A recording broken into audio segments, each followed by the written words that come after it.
প্রিয়, আমি একজন চাষির ছেলে। এটাই আমার সবচেয়ে বড় পরিচয়।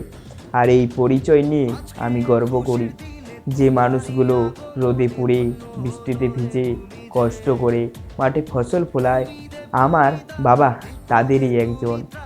তার ঘামের বিনিময়ে শুধু আমাদের পরিচয় নয়, অসংখ্য মানুষের খাবারের ব্যবস্থা হয়। হয়তো আমাদের জীবনে খুব বিলাসী নয়, কিছু আমাদের আছে সততা, পরিশ্রম আর আত্মসম্মান। কৃষকের সন্তান হওয়া কোনো লজ্জার বিষয় নয়, বরং এটি গর্বের বিষয়। কারণ কৃষকেরাই দেশের মেরুদণ্ড, আর আমি সেই কৃষকের সন্তান।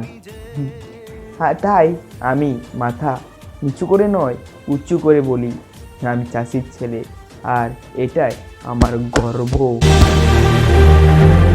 ও হারানো সকালে তোমাকে কোলে পারিনি দোলাতে, ও সেই ছেলে বেড়াতে পারিনি এই পথে চলতে শেখাতে।